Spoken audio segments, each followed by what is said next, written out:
Hey everybody, welcome to another episode of Reviewing Comics with me, your host, Alexander Turbin. I go through a certain process of the comic books that I'm going to review every time I do a video. Sometimes I want to do a black and white indie thing that's super indie. Sometimes I want to do like something a little bit more popular. Sometimes I want to do something a little sexy. Sometimes, furry animals or whatever. Sometimes I just want to read an awesome story and a look at beautiful art. And so that's why I chose Elektra. And it's Elektra Assassin. But before we get into that, I'd like to show you some of my own work. This is Random Access. It's a full size, full color, different page count every month because I'm headed towards the 20 pages because I'm trying to gather a bunch of artists. But indie artists, as you most of you know, they kind of work at their own pace, and sometimes they've got. Sometimes they hit the deadline, sometimes they don't, but there's no pressure. I just want whatever they make, and so Random Access is turning into a full-fledged anthology, which is what I really enjoy. But you can get these at until I get my website going again, patreon.com/. Alexander Turbin, and you can get these for $3 a month, and you get so far I think next issue will be 16 pages, and I think this is 16 pages too. This one is the latest one with an awesome cover by Jeff Bartran, and backup story by Paul Courtjohn and Jeremy Duncan, and it's really got some really fantastic stuff. But this is issue 33. 33 is coming up. But Random Access has gone for all those issues, and there's lots of awesome storylines, awesome covers by other artists, and stuff like that. So yeah, all of the support that you give us is really appreciated, and I've spent way too much time on that. Let's jump into Elektra. Elektra Assassin, 1986, and Frank Miller, he is on a roll. He's doing Born Again, he's doing Dark Knight Returns, he's doing Elektra Assassin. What else is he doing in 1986? I mean, curing world hunger. He's just everywhere doing everything, and it's just amazing.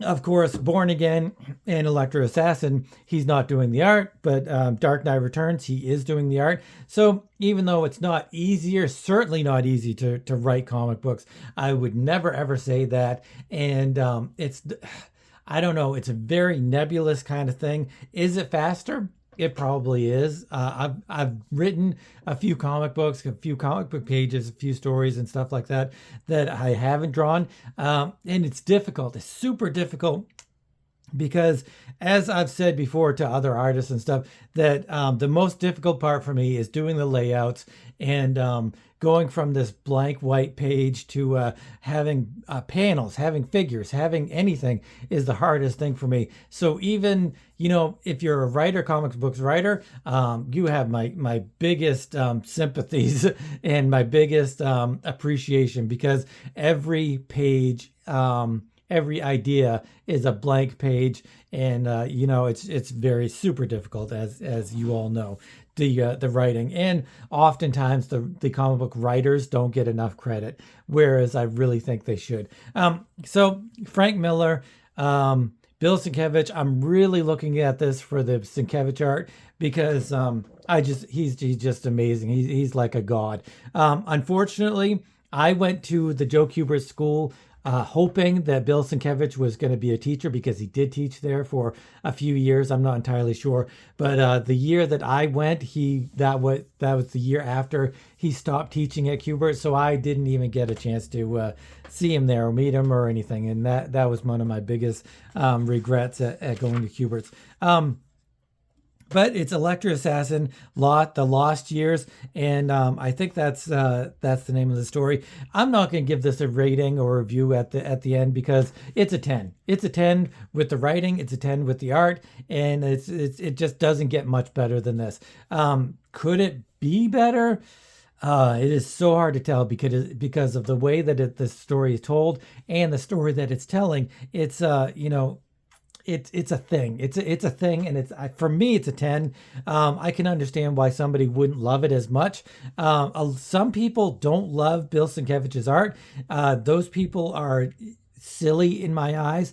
I suppose I can understand it because just like I've said before with um, um, Barry Windsor Smith. I didn't understand his art. I didn't like it at first when I first saw it. I thought it was kind of messy. And I can kind of understand that if people don't really see Bill Sienkiewicz's art in the way that it should be seen, I can kind of understand a lack of appreciation for it. I would just say to those people that you should immerse yourself in some Bill Sienkiewicz stuff.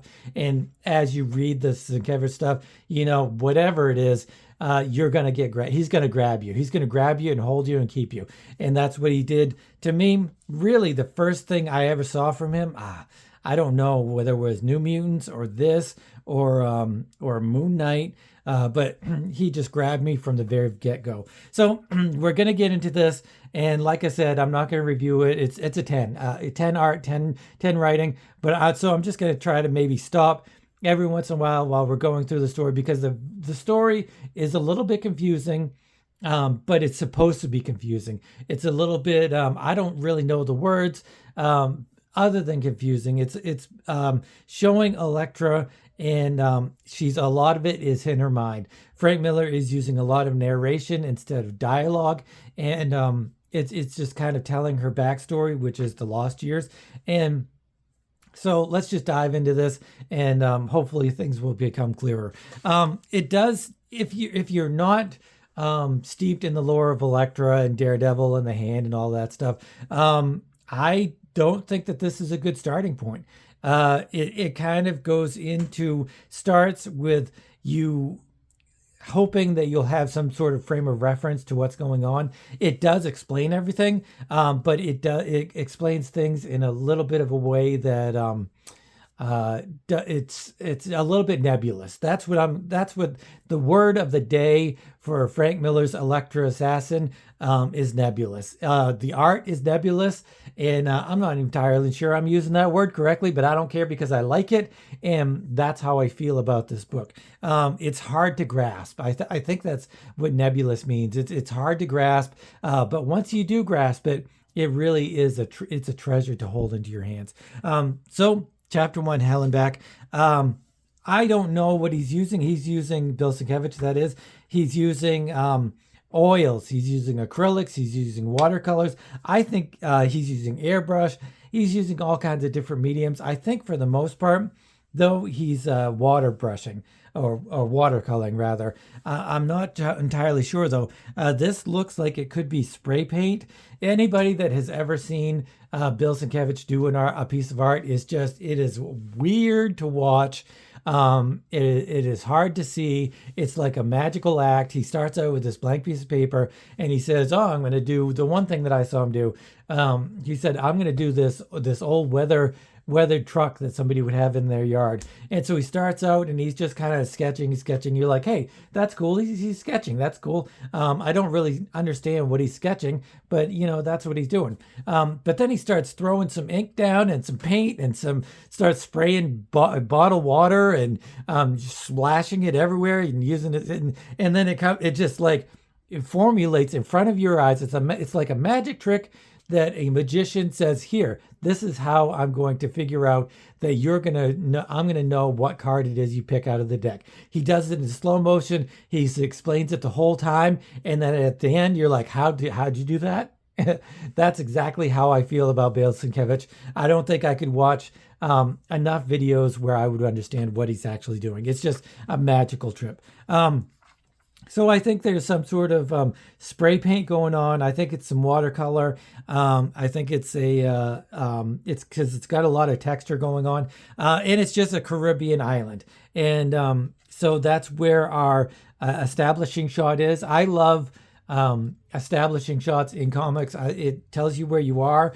I'm not saying that there's times when you don't want an establishing shot. Of course there is. But for me, I love establishing shots. I love knowing where I am. I love knowing where the story begins. Now, it starts out in very childlike manner in the The way he's doing it is very it's almost like a child has drawn it, like they're pictures that are on the side of a refrigerator for their parents, and that is specifically what they're doing for the story, because it's Elektra going through her memories, and she starts at the very beginning, not even being born, and she's still in her mother's belly, and she's in Greece because, as everybody knows, she's Greek, and she's the daughter of a Greek diplomat. So, and then the story goes along, but you also see that she is in some sort of mental institution. So you're like, that's why things are a little bit crazy, because the narration is all like, it's got weird, it's got egg beater. You don't know what that could mean. That could be so many metaphorical things, and that's what Frank Miller uses: a lot of metaphors, uses a lot of similes, uses a lot of literary things to kind of convey the different story arcs, the story elements, the story points, the beats that he's trying to hit. And he usually does. He almost always hits those story points and beats with an emotional inflection. So we go from this childlike thing to this really it's not realistic. It's hyper exaggerated realistic. Before I started this video, or when I was thinking about doing this, I texted in, did Bill Sienkiewicz create a new comics art form? It's and then the AI thing brings up all of this. Bill Sienkiewicz did this, and this in the art form, and he influenced so many people. Kent Williams, what's his name? Dave McKean. He influenced so many people in the different ways of creating art, and he added some fine art into this comic book medium. So, yes, in my opinion, he changed comic books. Because before this, there was no fine art in comics. And then after this, you saw painted comics, what's that comic book company that always has all of the different fine art stuff, painted stuff? Invasion? No, what the heck is the name? Anyway, there's one company, indie company, that did the Psycho that I went through and did a whole bunch of different horror stuff, a lot of movie and book stuff, but all of their stuff is Innovation. I think Innovation, is that the name of the comic book company? Innovation, all of their books are painted, and they're just beautiful pieces of art. And that's what all comic books are, pieces of art. Are they all beautiful pieces of art? That's up to the eye of the beholder. But Bill Sienkiewicz added in a whole new dimension to comic book art. It's no longer just pen and ink or brush and ink with some color filling in the lines. This is painted stuff. It's watercolor. It's inks. It's dyes. It's oils. It's acrylics. It's everything that he can get in there. I feel like this is either acrylics or some sort of gouache, some sort of tempera. I wouldn't be surprised if this is tempera paint here, because he wanted to get that childlike sensation of, almost finger painting your way into these panels. And I kind of feel that that's what he did. And I would not be surprised if that was tempera paint. It's going to be hard to go through this story, but luckily there isn't a lot of story there. It's more of inflection. It's Elektra remembering things in a disturbed, psychotic kind of way. But she's remembering her father gets shot, assassinated, and she's remembering, but she's misremembering things. And that's one of the things from this, is that she's in the mental institution. She's remembering things incorrectly, or she's remembering things correctly for the first time. We don't really know. So she remembers him getting shot, but then she corrects herself. She says, no, that's not how it happened, because in her memory, he gets shot a lot and gets his body completely torn. And then she's like, no, that was my mother that got shot. She's the one that got shot a whole bunch of times, but they didn't hit me. And the father takes his baby out of the mother and Elektra lives. And so then she goes back to her mental institution, and she's with a whole bunch of other women. Like I said, this is not realistic. It's but it's so weird because there's such a realistic movement. There's such a realistic way about it. Like this, the windows and everything that is so exaggerated, and yet the colors and the diagrams, the dialogue, not the dialogue, but the just the way it's all put together. There's such a realism to it. I think it's the color. I really think the realism comes from the color, but it also, I feel like if this was black and white, it would still have a realism to it that only Bill Sienkiewicz can really get.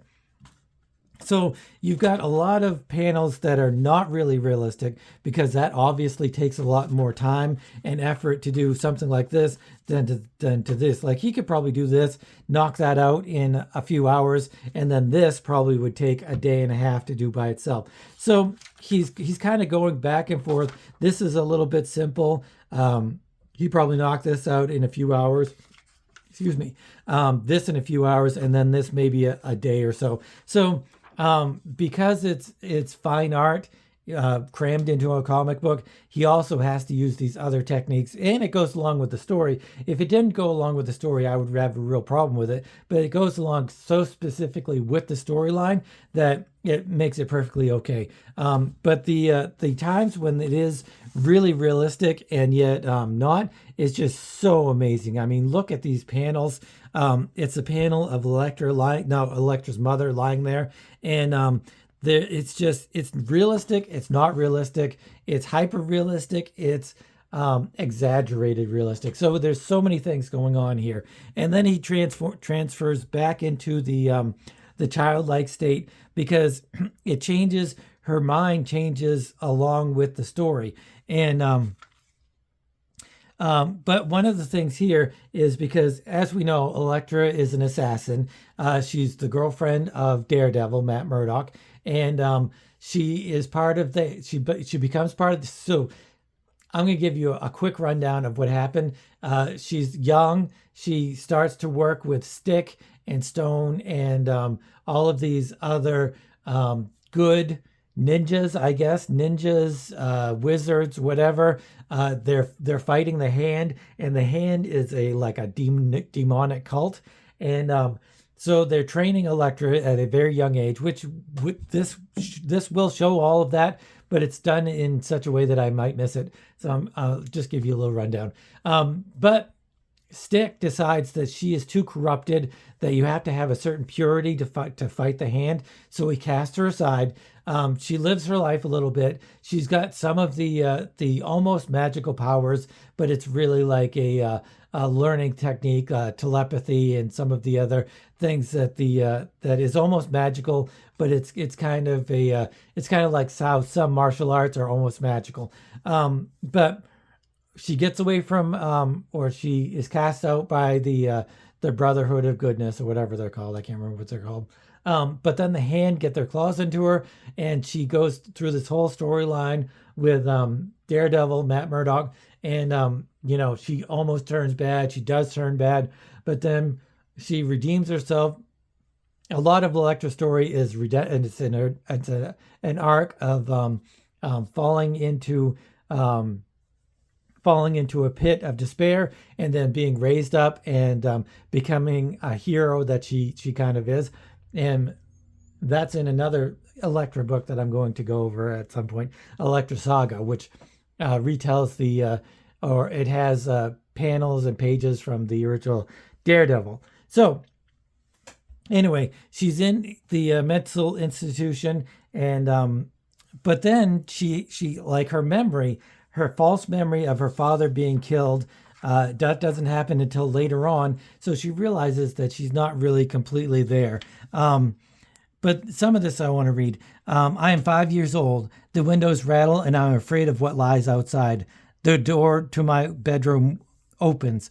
You stand over me like a great old tree, Papa, one that has held back the wind for ages and now wobbles weary. You say my name. Your voice is thick.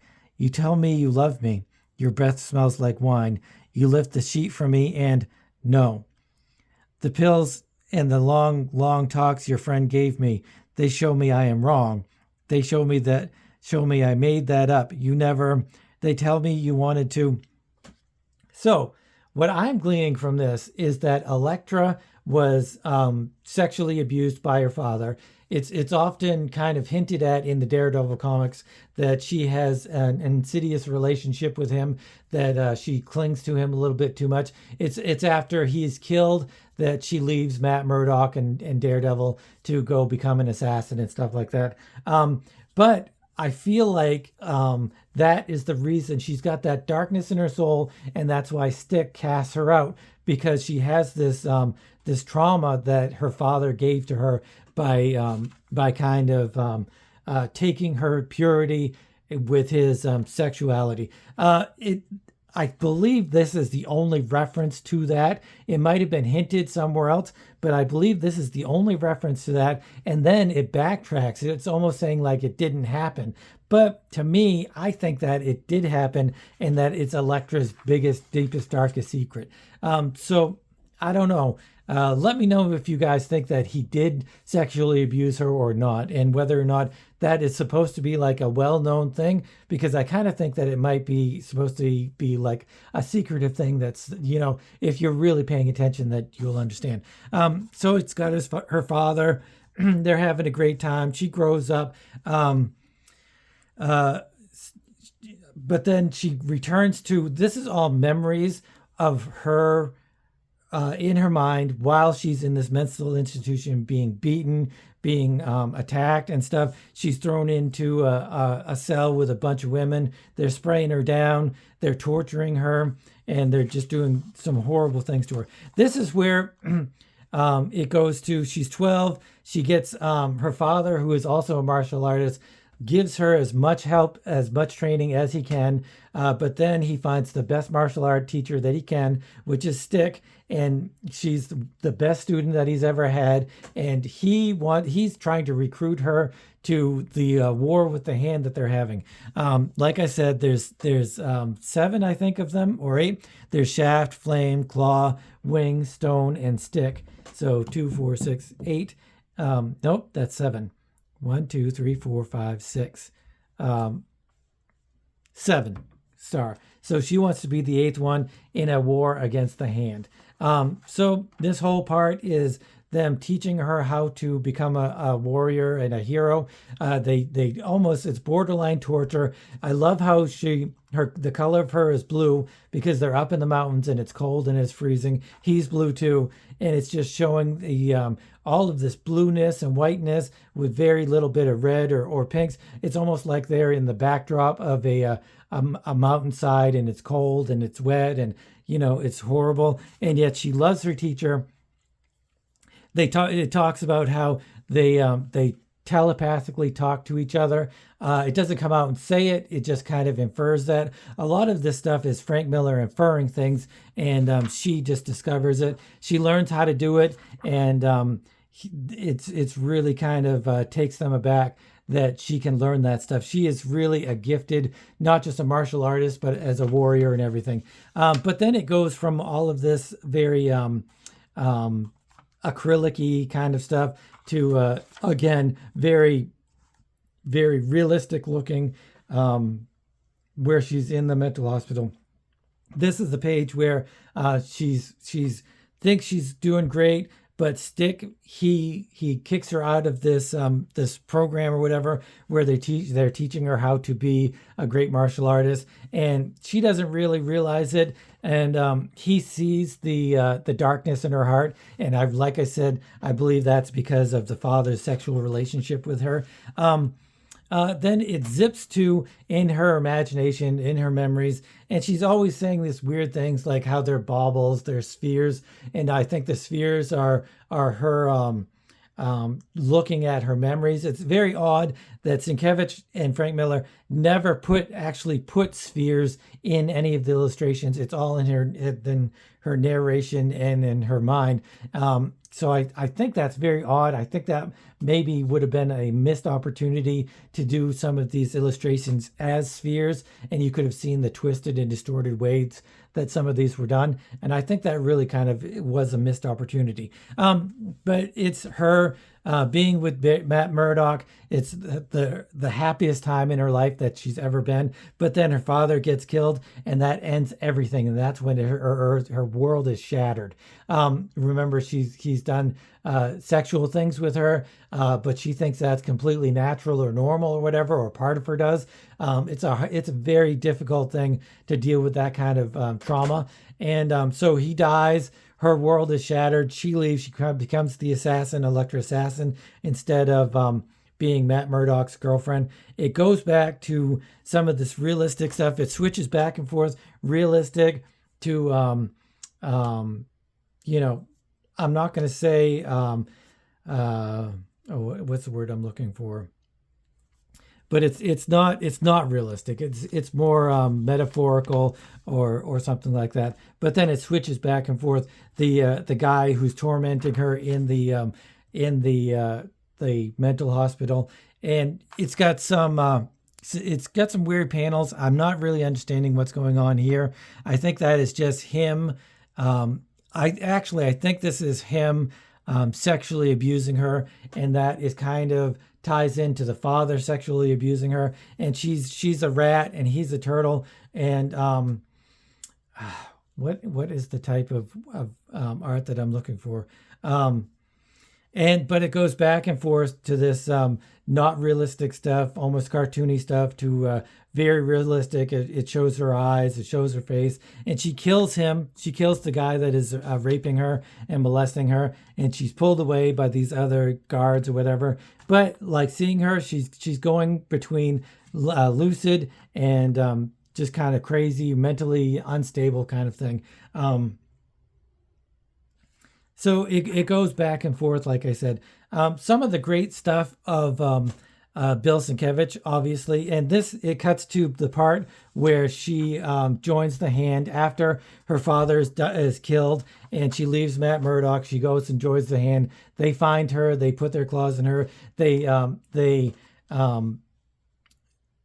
take advantage of her mental weakness at the time, her devastation of her father, so they kind of get their claws into her.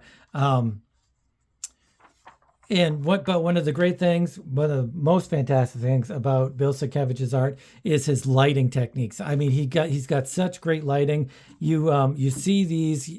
It's obviously a torch of some sort, and they're using their mind manipulation techniques, and they trick her into thinking that she's killed Stick and she's killed some of her other senseis, and they're kind of really just twisting her mind and breaking her will to their way. But like I said, the lighting techniques, you've got this torch, but then the next panel where it actually shows him holding the torch, you still have that great lighting technique. You don't actually see the torch, but you know the torch is there. It's almost like this panel extends out everywhere, and the torch is up here, but the lighting is right there. It's so fantastic, and that's what you really want from a panel, is you want to feel like it goes on beyond the panel borders. And that's what so much of Bill Sienkiewicz's art does.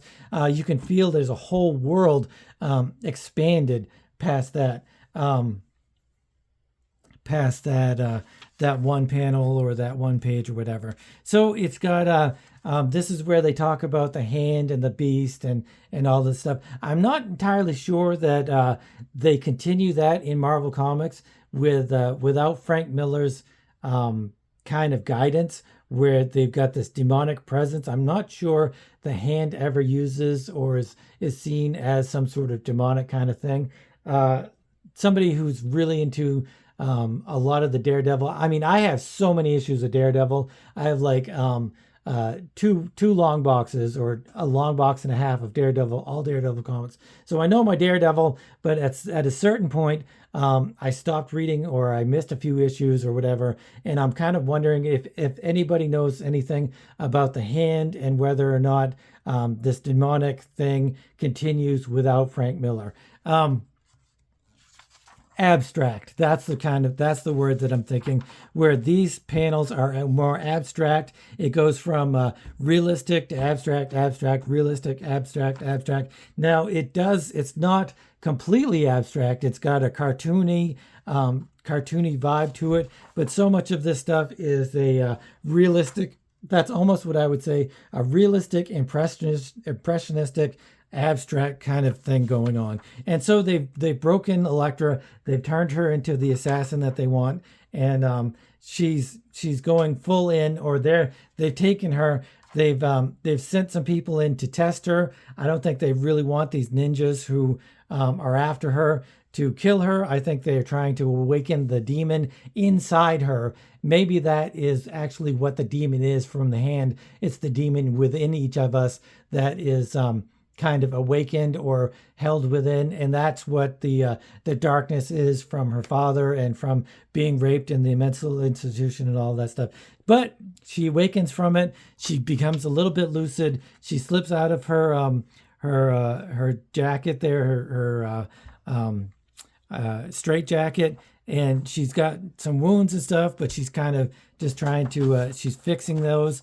And this is where a lot of the realism comes in the painting, whereas again it's realistic, it's abstract realism, so it does look very realistic, but there's also an abstractness to it, because you're like, that's not a photo, but if you squint your eyes, it does look like a photo. But this is when she becomes an assassin. So there's some sort of El Salvadorian or somewhere down in South America, this politician that they want her to kill, and she's more than willing to do it. She's not with the hand anymore. She's escaped from the hand, but she's an assassin on her own, so she's certainly not a good guy. She's definitely on the bad side, and that's kind of one of the allures to Elektra, and that's one of the things to Elektra. Like, Daredevil is good. He's always good. He may kind of flirt with the bad side, but Elektra, she is straddling the line. I don't think she's a bad person, but she's got that beast, that demon inside her, which is her internal trauma from her father and all this other stuff. So she's got that with her, and it's tied to her.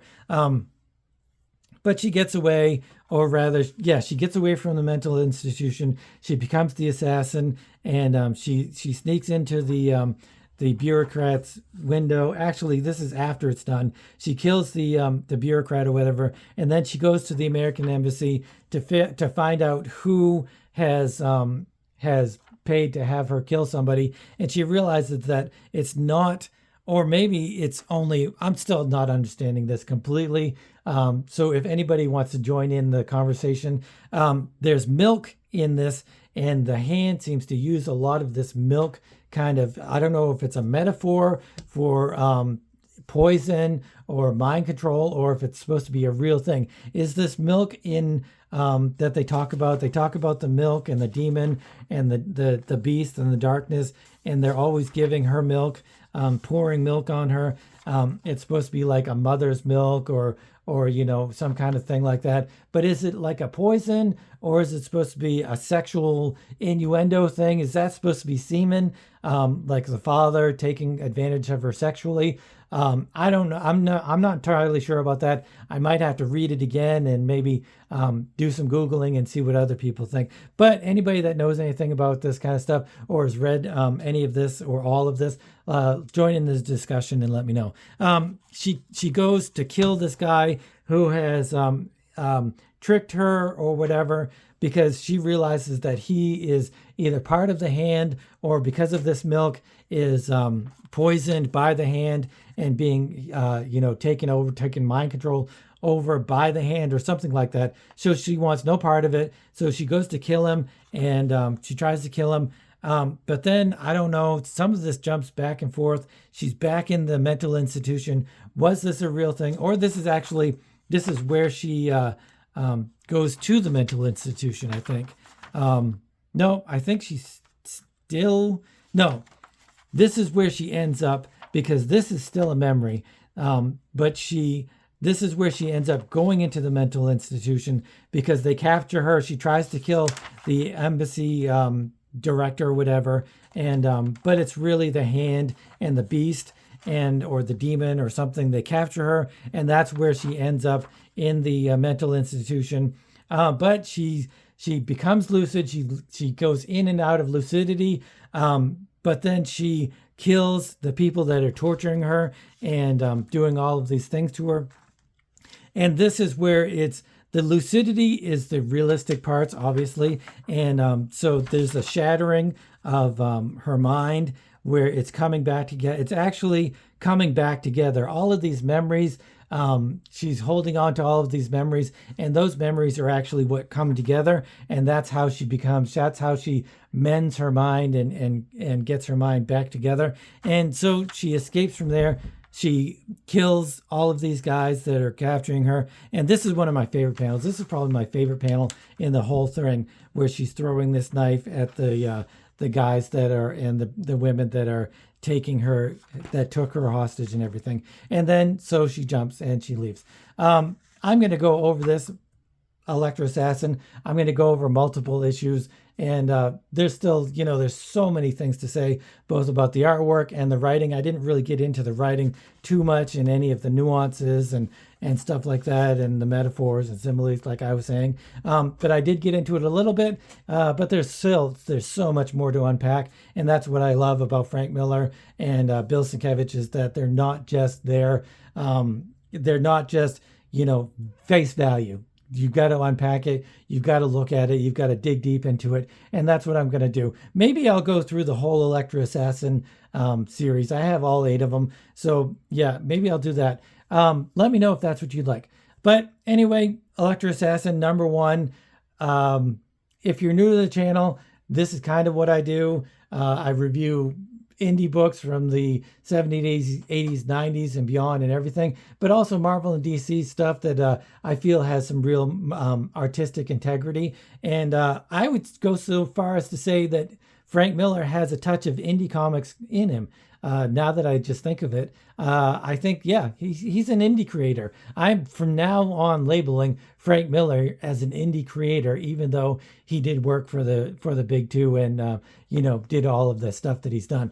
But it's fantastic. And like I said, if you're new to the channel, please consider subscribing, hitting the notification bell, giving me thumbs up. And but more importantly than that, I love comments. I love the comment section. And I love talking about comic books with you guys and getting new ideas and really transferring our thoughts to each other. That's one of my favorite things about doing this. And so please leave a comment if you love this, if you hate it. If you hate it specifically, let me know. Let me know why you hate it. But if you love it, let me know why you love it too. I'm really looking forward to you guys' comments. So anyway, it's a long video, but there's even more longer videos to come, because Elektra Assassin, Frank Miller, this is the first Frank Miller that I've done on the channel. There's much more to come. And Bill Sienkienwicz, we've talked about him a couple times, but there's much more to come. And they're just giant icons of the comic book industry and history and everything like that. So I really appreciate you guys watching. It's Friday, so we will probably have a video with Joe. Missed one last weekend because it was mine and my wife's anniversary, so we went away for the weekend. And so this weekend we'll have probably something with Joe. That'll be fun. And then more to go next weekend. But until then, thanks for watching and keep on creating.